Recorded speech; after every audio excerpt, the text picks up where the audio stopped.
Coming Back is a listener-supported podcast. If you like the show and want to see it reach more grieving ears and hearts, support Coming Back on Patreon at patreon.com/ShelbyForsythia. My Patreon supporters get exclusive access to weekly grief journaling prompts and live grief hangouts with me. Pledge for as little as $1 per month and change or cancel your support at any time.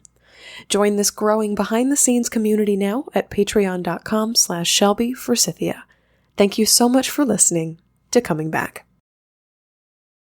Just one more thing, grief growers. Do you ever feel trapped, stuck, or silenced in the aftermath of loss? Are you struggling to figure out who you are now or what your life is made of now that death, divorce, or diagnosis has steamrolled through? Whether you're trying to cultivate deeper self-compassion, figure out where grief belongs in your life now, or simply feel like you have more room to breathe, the 3 words that your heart needs to hear are permission to grieve. Permission to Grieve is the title of my latest book, a tribute to the 3 little words that changed how I saw myself and my grief after the death of my mom. I know it has the power to change how you see yourself and your grief in whatever loss you're facing. You can find Permission to Grieve now on Amazon. Give yourself more grace, space, and room to breathe in the aftermath of loss, because we could all use a little more permission to grieve.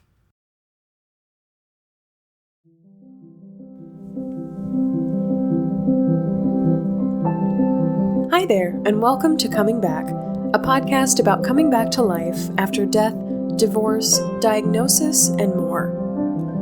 On today's show, I'm speaking with Alua Arthur, a Technicolor death doula who's on a mission to bring grace, consciousness, and much-needed information to the experience of death and dying. Also this week, I'm talking about why having permission to grieve is so important, and sharing another piece of my new book, Permission to Grieve.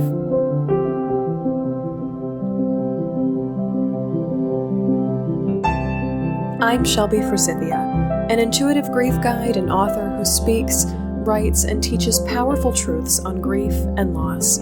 My mom's death in 2013 set me on the path to becoming a lifelong student of grief, and I use what I learned to help others find direction, get support, and cultivate radical self-compassion in the aftermath of loss.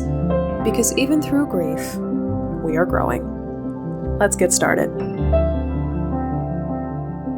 Hi there, and welcome to Coming Back. Thank you so much for tuning in today. Just a quick reminder that if you'd like grief support and conversation beyond this podcast, I'm hosting my next live grief support session Monday, October 28th at 8 p.m. Central Time. I literally carve out a corner of the internet in our very own live chat room on YouTube for you to bring your pains, your struggles, and your loved ones to share and discuss with us. Just 2 days ago, this past Monday, we talked about the grief of having unfinished business with someone who died, how our friends will never get to know our before selves before our loss occurred, and why family and friends often infantilize us as grievers and what we can do about it. We always go in so many unexpected but helpful directions in these live chats, so I hope that you'll join me and so many other listeners of this show for live grief support on October 28th. All you have to do to join the call is pledge to support this podcast at patreon.com/ShelbyForsythia. Literally any amount that you'd like to pledge will unlock the link to join us live. And if you can't make the actual session, whether you're in a different time zone or you're busy that night, you can absolutely watch the replay, which I post for all patrons to see and comment on the very, very next day. You can find the link where you can pledge and join us for live grief support in the show notes. Alrighty, so this week for the top of the show, I want to share another excerpt from my book, Permission to Grieve, and I also want to talk about the why behind it. I run in a lot of different entrepreneurial and coaching and guiding circles because of the work that I do, and so many conversations in those spaces revolve around why. Why choose this path? Why try something new? Why head in this direction as opposed to another one? So, in writing Permission to Grieve, I knew on some level that I needed to make a case for why shifting to permission granting from the societal traditions of life rejection and self-abandonment was so important. The rules about dealing with grief and loss that were taught by the world, so things like keep calm and carry on, be strong for others, get busy, just give it time, time heals all. These things are so ingrained in us, and to even think about doing things any differently can be really scary, if not downright foreign to our brains. So building up why permission to grieve is so important can help ease us into this place of at least being willing to give it a try. It kind of gives permission to grieve some proof or some backing or even some foundation, if you will. So check out this excerpt from Permission to Grieve about why permission to grieve is so vitally important in the process of coming back. The importance of permission. Having permission to grieve is vitally important. Not because we need a hall pass to get away with shit in the aftermath of loss, but because grief is so inherently stymied with garbage rules that don't really help us heal. Giving ourselves permission to grieve requires us to ask ourselves how we would like to take on grief, and also removes the blocks that prevent that from happening. To me, and to so many others, that is true healing. Permission to grieve is an examination and rejection of the old story, and then a conscious replacement of the old story with a new one we've penned ourselves. Why do we need permission to grieve? 1. Permission to grieve gives us room to breathe. Now, I didn't intend for this to rhyme, but it totally did, making it easy to remember. Permission to grieve gives us room to breathe. Simply put, permission is the key that unlocks the door that's been holding us trapped, muzzled, and stifled in our grief. Permission is the opposite of rejection. Permission is the opposite of abandonment. Permission lifts the weight, eases the pressure, and loosens the reins. It doesn't matter if the story we've been telling ourselves is society's or our own. What matters is our recognition of it and our releasing from it. We're giving ourselves permission to feel, be, and do something different than what we used to believe we had to feel, be, and do. Permission is telling the real truth about what's going on inside our grief experience, and that gives us massive room to breathe. 2. Permission to grieve reminds us that we are doing this for the first time, and that we aren't crazy. So much of what we believe about grief and loss is mired in fear. Fear of not doing it right, fear of not being normal, and fear of being or looking crazy. Permission to grieve helps us view ourselves and our situations through a softer, more compassionate lens, removing the pressure to live up to impossible, inhuman, and unrealistic expectations of how we should be after loss, and allowing ourselves to be exactly who we are. When we're grieving a loss, even if it isn't our first loss, the emotions and circumstances are new to us. Permission to grieve gives us the vocabulary to say to ourselves, hey, ease up. It's okay. You're facing this for the first time. You're not crazy. You're just grieving. Harsh criticisms and expectations shrink away in the presence of self-assurance and non-judgment. With permission to grieve, we stop yelling at ourselves to be stronger or different or better in our pain and shift to witnessing ourselves instead. 3. Permission to grieve bleeds into other elements of our lives and fosters greater empathy for the experiences of others. Especially if your loss is fresh, other people may not be your first priority in grief. For the most part, grief is a very personal experience revolving around your relationship with who or what you lost. Society might use the word selfish, but I can think of a few other words to classify the intimate focus of grief. All-consuming, life-changing, and heart-centered come to mind. But the neat thing about permission to grieve is that once you give it to yourself, you can give it to others too. For more on how to give others permission to grieve, see Part 3 in the back of this book. Freeing yourself from old stories, expectations, and myths about grief unconsciously frees others too, and gives you greater insight into the stories, expectations, and myths they might still be operating by. You stop supporting a story that asks people to reject their lives and abandon themselves, and that makes for a more compassionate world. If you'd like to give yourself more room to breathe, the grace and knowledge that you're doing grief for the very first time, and the ability to create a more empathetic and compassionate world, you need to be giving yourself permission to grieve. So much of coming back from grief and loss is about deciding what we value and then taking steps to make that happen or manifest in our real life. So if you value creating that loving space for yourself of permission and space to breathe and just room in your life, or if you're looking for ways to create those things for others in the aftermath of loss, I so encourage you to pick up a copy of Permission to Grieve right now on Amazon. As of this moment, it is available in both ebook and paperback formats, and the audiobook, which you heard a snippet from here on this episode, is currently in review with audible.com to be published as an audiobook, and I will of course let you know when that's released too, Grief Growers. You can find a link to buy Permission to Grieve in the show notes. Up next, my interview with kind soul and death doula Alua Arthur, who's bringing grace to the experience of dying.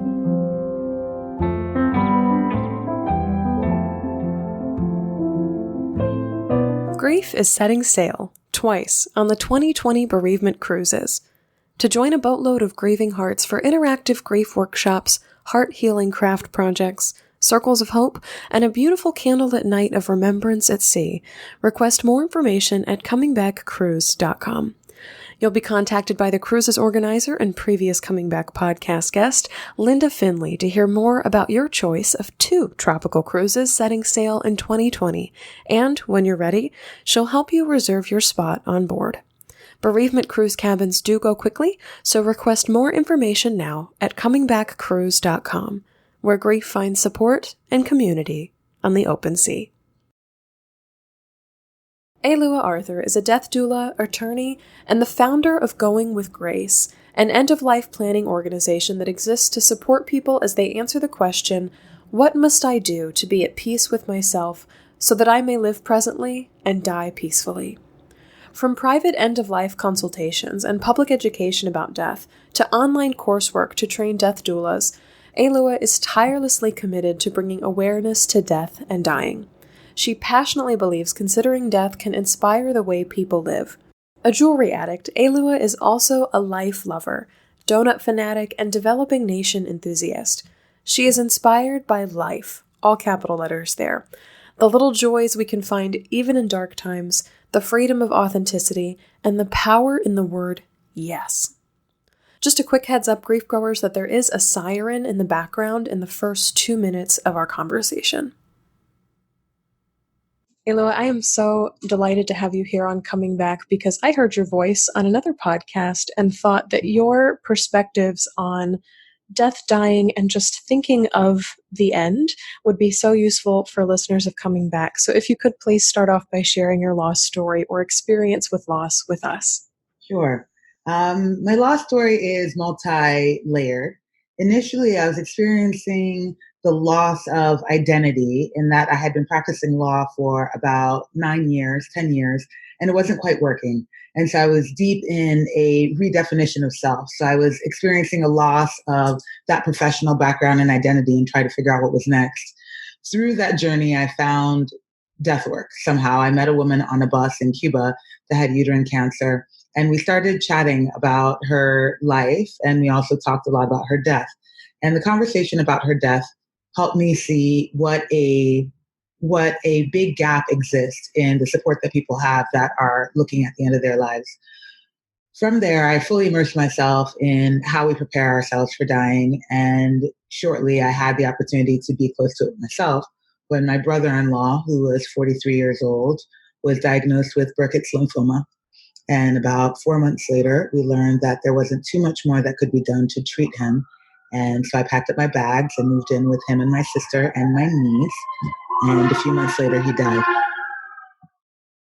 So I love this idea of, I just have this visual of you sitting next to this woman on a bus in Cuba with uterine cancer and just being able to hold space for her. And that's a term that's getting tossed around a lot these days is, are you capable of holding space? Are you capable of sharing space? And I wonder how you came to know that as one of your gifts, or was it something that somebody pointed out to you? That's a really good question. I actually don't know if I consider it a gift. I think it's more a practice and something that I'm actively practicing, especially since this is my life's work now. And so I'm constantly in practice about that. I'd say my gifts are more around being comfortable in emotional depth and meeting people where they are and trying and making sure that I'm actively, I guess, holding space for them where they are rather than them needing to be anyplace else. Oh, I think that's a great jumping off point because I think a lot of people avoid, resist, prolong getting help as they're walking up to the end of life or as someone they love is walking up to the end of life because they want to maintain this facade of having everything all together or holding it together or having their shit together or however people tend to phrase it. And one of the things that comes up a lot on this show is get help and get the guidance sooner rather than later. And I feel like you get more of the human experience that way. But how do you teach people to set aside like the ego or this desire to look like you have it all together in favor of getting the guidance towards death that you actually need? I find that when people are getting pretty close to the end of life, egos drop, or at least they diminish. And so a lot of people that come to me, at least when it's become clear from a medical standpoint that there's nothing left to do, if they're not just praying for a miracle, they are saying, okay, we've done everything that we can. What else is there left to do? And so in that space, it's ripe for that kind of conversation. When I'm working with people that are still healthy, that have decided to do some end of life planning, they have already come to some understanding that, we're not immortal. And that at some point they're going to really have to look at the end of their lives in some meaningful capacity and have chosen to do it while they're still healthy. So that doesn't show up too much there. The place where I'd say perhaps that does come into place is with the family members or the circle of support, people that are still praying, hoping, and wishing that things were different than they currently are, people that haven't yet adapted to the reality that somebody that they love is going to die from whatever it is that's currently ailing them. Do you consider it part of your job or part of your presence to, the word I'm looking for is not confront, but to assert that reality that dying is actively happening? Or I guess, how do you guide people into coming to that conclusion? Because that's a really hard, I mean, death is a hard reality to sit with, especially if you've never really stared it straight in the face before. Yeah, it is a tough, jagged pill to swallow. I'd say similarly to when we were talking about holding space earlier, what I really do is just hold people where they are. So I don't really find it to be my job to get somebody into some recognition that their lives are ending. But more often than not, when they've called a death doula, they know that something's coming down the pike. And so we have opportunities to talk about it.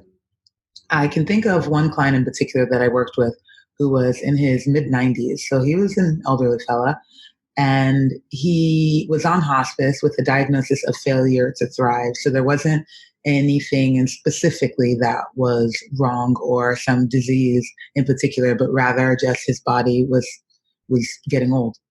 And in our conversations, he felt or he seemed to be resistant to the fact that he was dying, yet his daughters were preparing for that eventuality. He was already on hospice. His daughters called me in. We had a nice long talk, he and I, and he said, well, if I admit it, that might mean that my daughters then have to start grieving, and I don't want them to start grieving while I'm still alive. I want them to just enjoy our time together until I die, and then they can begin to grieve. I thought that was really insightful and also very, almost like a loving fatherly thing to do. Oh, I don't want them to feel any pain right now. Let's wait until later for the pain when it's appropriate. But that was one case where, it seemed as though he was resistant to his dying, but he was more resistant to the idea of his daughters feeling pain. Does that make any sense? It does. And it's really resonant of this idea that I see a lot in parents of, I want my last action to be protecting my children in some way, or protecting the emotional state of my children, or protecting them from pain. Because even when they are the dying person, it's like they're still acting with this I'm looking outside of myself and I'm still acting in a parental role. It's like the one thing most parents know to do is to protect their children from any kind of harm. And even if that harm is the fact that they themselves are dying. And so, I mean, my brain is really wrapping around that idea, especially because listeners of this podcast will know that my biggest loss was my mom. And so for her to withhold a lot of information from us, frankly, and then leading up to the final day, she kind of narrated what was happening, but still kept a lot of things, especially her own pain, in secret, and we didn't find out until later. Um, there is a gift in that, and then there's also a wondering of, did I get the true experience of their death? Did I ever really see what she was like while she was dying, or was she doing something on my behalf? And I'll never really know. Um, and it's just fascinating to think about. I think you're correct that that's really insightful. And the question that I wrote down as you were speaking is, can grief ever really be prolonged? Mhm. Well, I know for sure it can get really complicated and go on for a long time that way. But I think that since grief is something that we all learn to live with, it's, I don't think it gets prolonged in any real way because it just is, you know?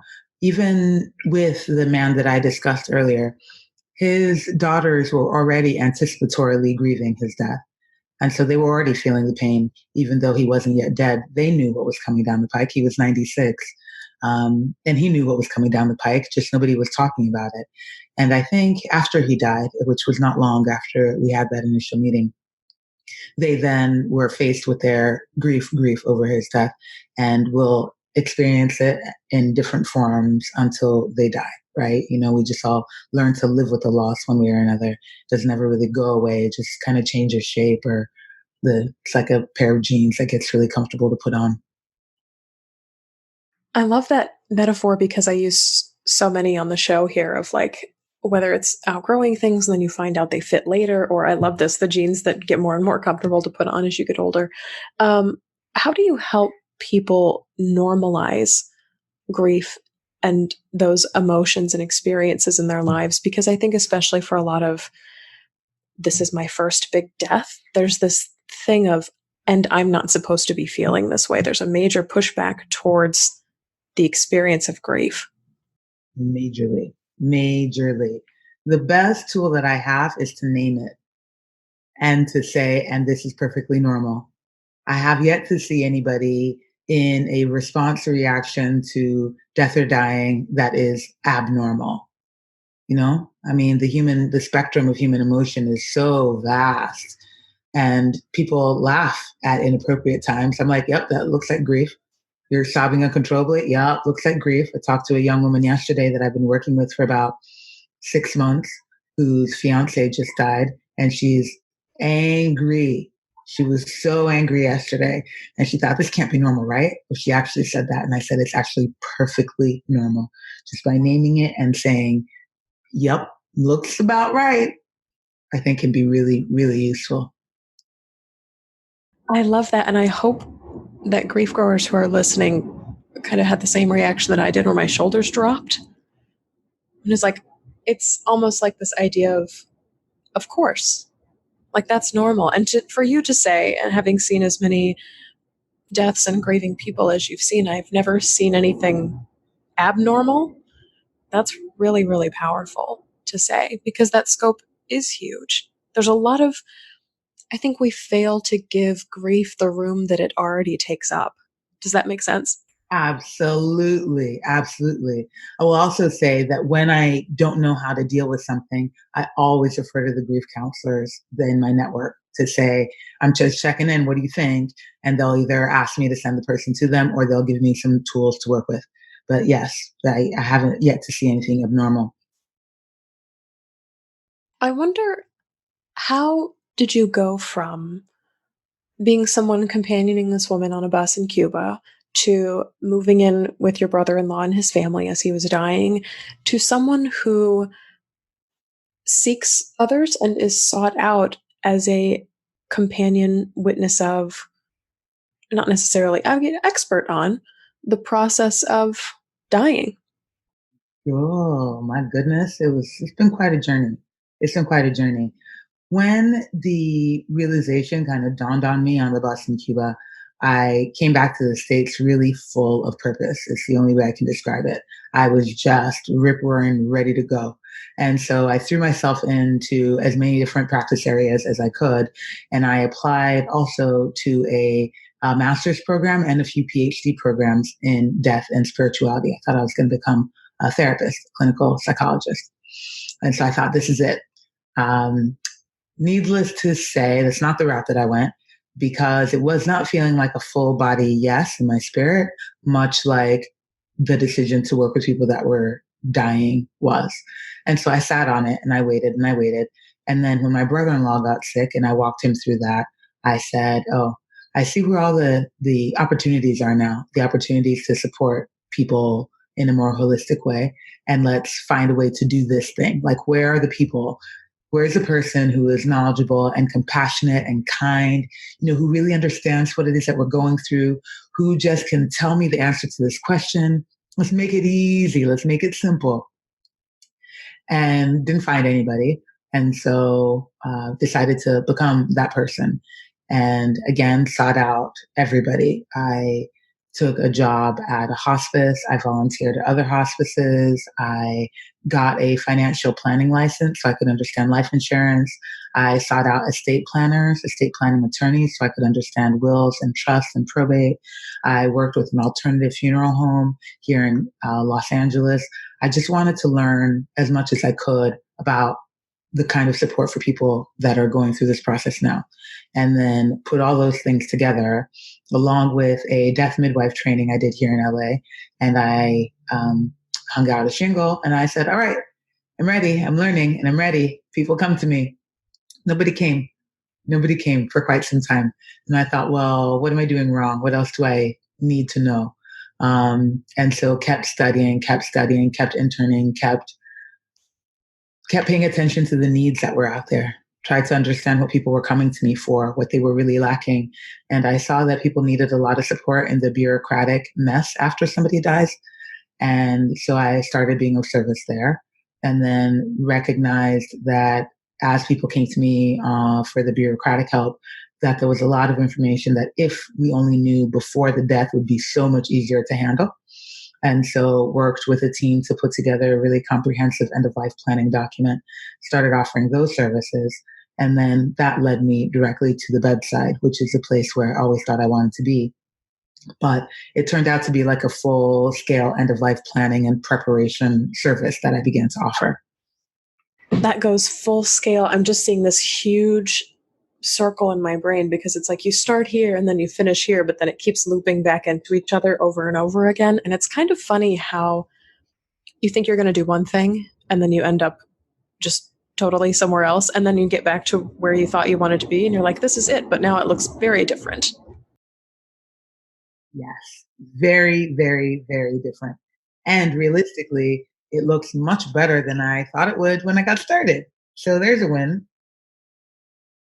What can we decide about our own deaths by watching others die? Because so many listeners of this show are either caregivers or witnesses to, or just kind of nearby as death happens. And I know not only did I recognize my own mortality when my mom died, I was like, oh my God, this shit like really happens. Like some people die, period. And that was kind of like this huge wave that washed over. But then I was like, then I'm going to die. And all of these thoughts just come crashing through of like, well, now what am I going to do when I die? Because there were things I suppose I saw that she had that I was like, no, I don't want that. And then there were things that she did have. And I was like, okay, I do want that. And where do you start? I mean, do you write it down? Do you start a doc on your computer or wherever? But the question that came to mind is what can we decide, or what do we have the ability to decide as we watch other people die? A number of things, most of which you just spoke about. The first, I think the most important being, what am I learning from this death about how to do it or how not to do it? Because we learn how to die based on how the people around us have done it. And we learn what works for us and what doesn't. It's really easy to be critical or have some ideas, judgmental about how somebody's doing it.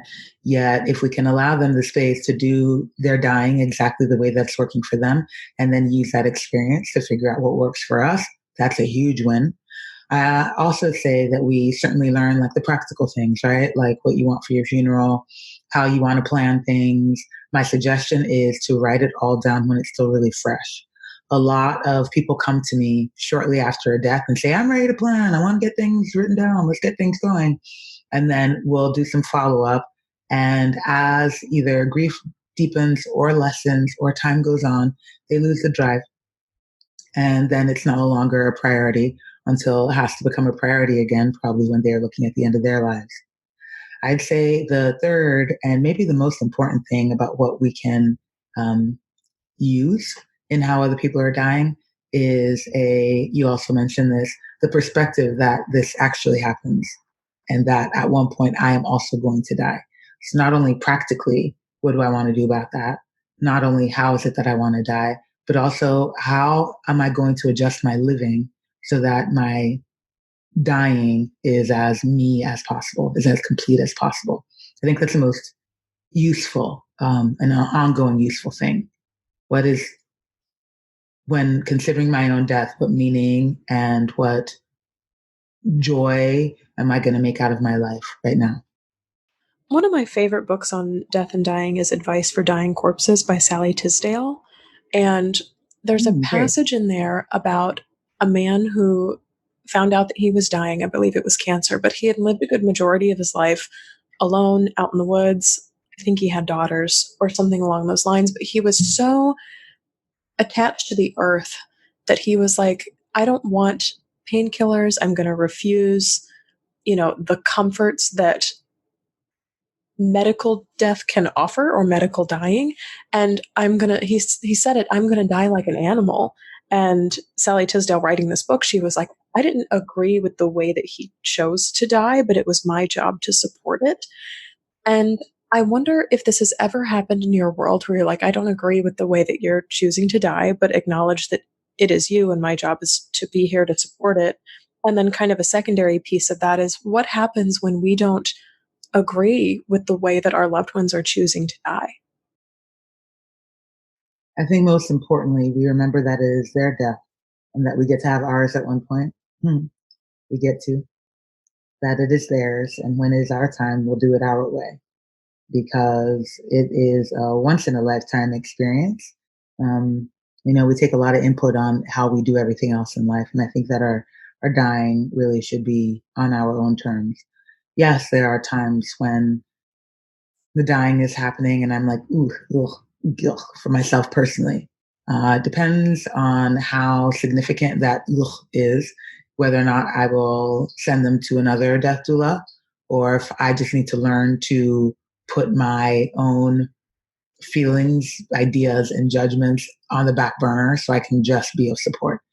Um, I can't think of anything right now that was so challenging for me that I had to step off, at least when it came to how somebody was dying. More, more about my boundaries are more around situations that are just very difficult for me, like dying children. That's I can't really go there. My heart hurts too much. I think that's a really fair boundary to set. And simultaneously, I know that there are listeners of this podcast who have lost children and probably thinking, well, I really didn't want to be there either. And like, of course not. Um, yeah, yeah, just sitting with that reality for a moment that children also die. Children also die. Children also die. And there really isn't anything on earth that breaks my heart more. Um, Gratefully, I've trained quite a few doulas because I have a death doula training course.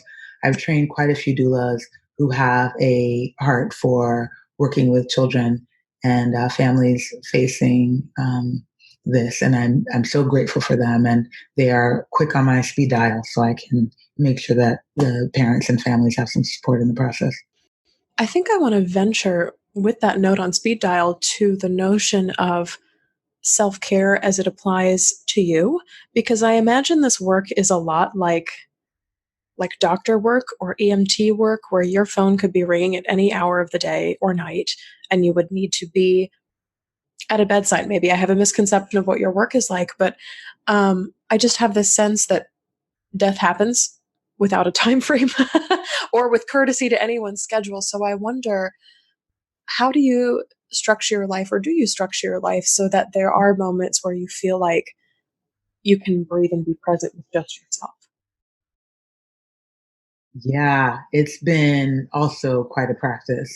And I think it's no surprise that we say the practice of self care because it just keeps getting more and more refined as I get older, as I get deeper into this work, as my role in this work changes.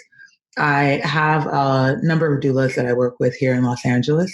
And so if there's too much going on or I just really need some time to retreat, there are other folks that my clients can work with. As it relates to, the more and more public nature of my work, I am learning to say no a lot more. That's a tough one. And also honor my feelings, honor my depth. Um, Sometimes I used to conceive of self care as like drawing a bubble bath and drinking a glass of wine, which is lovely and I thoroughly enjoy it. And for me, it also means making a lot of space for my ugly emotions or the ones that I really struggle with, and eating salty, crunchy things all afternoon if I want to, or canceling social engagement so I can sit and stare out the window because that's something that sometimes I need to do. Um, Looking at my judgments, looking at where I may be painful or difficult for other people.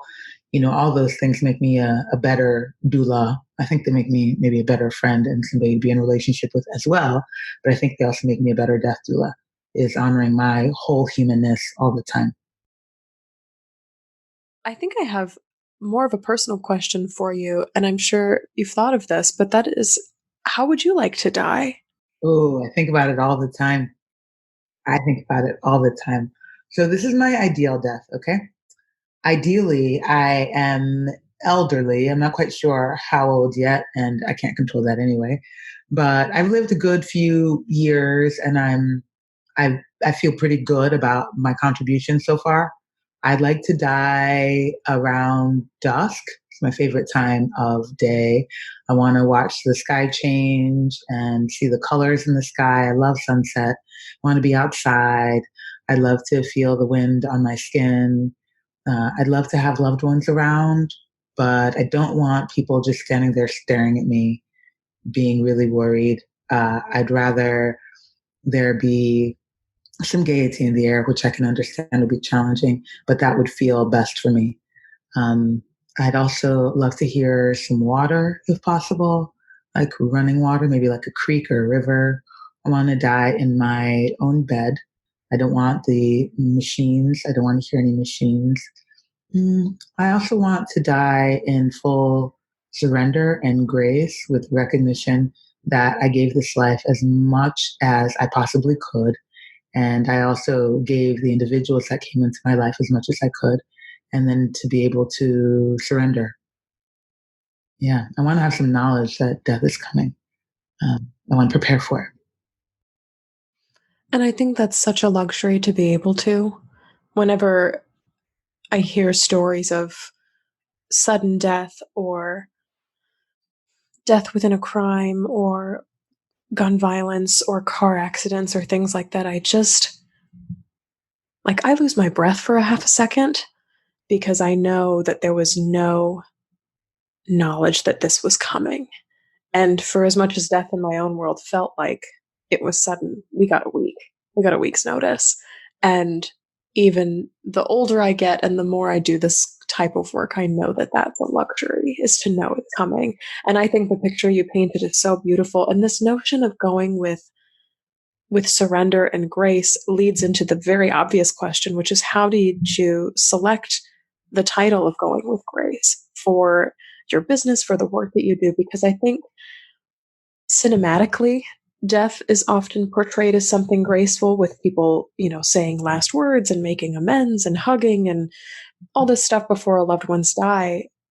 And then in reality, death is so often gruesome or sudden or angry, or kind of like, uh, dying people can often put up a fight as well. So this overarching umbrella notion of going with grace, I guess, how does it define and inform all of the work that you do? I find grace to be one of my core values. And interestingly enough, I have an ex-boyfriend that jokingly called me Grace because I'm one of the klutziest people you'll ever meet. Like, I trip over my own feet, like just regularly. So grace is one of my personal values. I think of individuals and certainly circumstances where no matter what it is that is in front of them, they found a through line where they still maintain their core values and they still, I'm moving my body in a certain way that none of y'all can see, but it speaks so loudly, where we're able to adapt to the circumstances around us, in surrender and feel at peace with the choices that we've made. Um, I often think of the word grace when I am certainly walking because I try to remember not to trip, but also particularly when I am around my mother, who's one of the most graceful women I know, in not only her language and the way that she moves her body, but also in her adaptability to circumstances. And when it came time to select a name for the work that I was going to be doing, to be very honest with you, I did not think about it at all. I was in a 10-day silent meditation retreat, Vipassana, and one day it popped in there, and I said, all right, well, this is it. It makes sense to me. I get it. A lot of people mistake my name to be Grace, and that's fine. It's kind of like a little ha ha ha to that ex-boyfriend of mine. But it was a very easy coming together. To your point that death is often very messy and scary and sad and sometimes angry. Yes, all of those things. I think there are opportunities for grace within it all. And again, it's not my role to get anybody there, but if I can be it as an opportunity for others to feel held in that graceful space, then that's what I shall do. I love that idea of showing up as graceful space because it removes that pressure on the dying person or the people surrounding them to also be graceful. You're like, no, I'll supply the grace. You guys can just hang out with me. I'll bring it. And also, as I bring it and I tell them that wherever they're experiencing is okay, it creates more grace for them. That's one thing that I keep remembering. Like, let's just give ourselves grace to be human, like as much grace to be human as possible. And that means sometimes my human is angry. Sometimes my human is not nice. Sometimes my human is frustrating or rallying against something, but I get to give myself grace in my humanness as well. And that means also in my dying. Can you speak more on this idea? Maybe some takeaways or some how-tos of how we as people who are witnessing others die can be these generators of grace? That's such a tough one because let me be frank, when it comes time to, I don't know how I will be when it comes time to like my mother or my father or my sister's death. You know what I mean?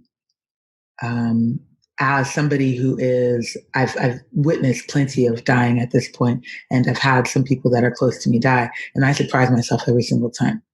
So I guess I'd say create a lot of space for grace, not only for self, but for the person who's dying to do it how they need to do it. Not really a useful, practical tip, but it's the best that I can do because it's such a individualized experience. Sure. And even to keep it in mind as a word that could apply here, because oftentimes people step into death and they're like, oh, grace isn't present here. And you're like, oh no, grace is present. Yeah. I like how you said that. There's also, I just want to say real quick, I think it's a Rumi poem that says, and sometimes a human being becomes a way for grace to walk in. Oh, that gives me chills. I just got them too. Wow. Yeah. That hit me upside the head when I read it because I'd already named Going with Grace. And I was like, oh, this is it. We're going to create just a team of grace workers, like just an army of grace to go out there and just show up in people's hospital rooms and bedrooms and in their difficult, challenging moments to be the grace. It's like the visual that's coming to mind for me. It's like we supply the thing that can't be supplied in an IV. Like it's the thing that you need, but it's not something that can be inserted into you. Do you know what I mean? That is rich, girl. Yes.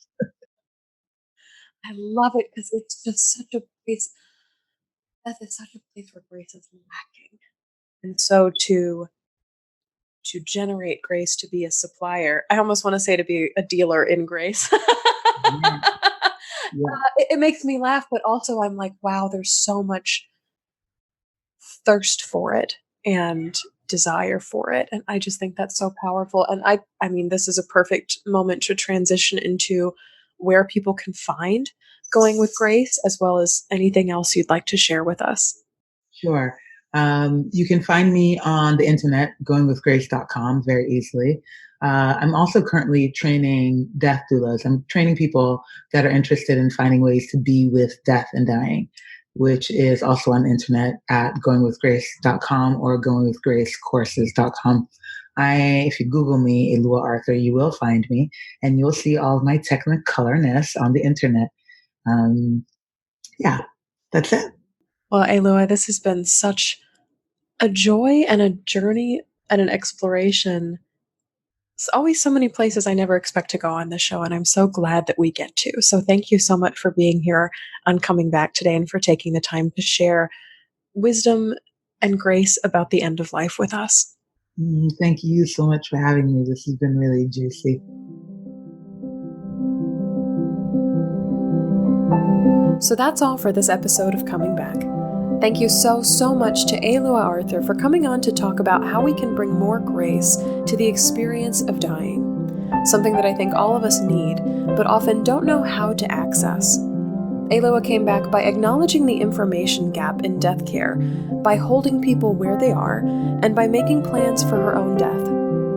You can find Alua's work, plus her end-of-life courses on her website, goingwithgrace.com. There's also a wealth of information there, whether you're fresh into grief or looking to plan your own or someone else's death. And of course, you can find that link in the show notes. If you're looking for more grace, space, and room to breathe in the aftermath of loss, purchase a copy of my new book, Permission to Grieve, now on Amazon.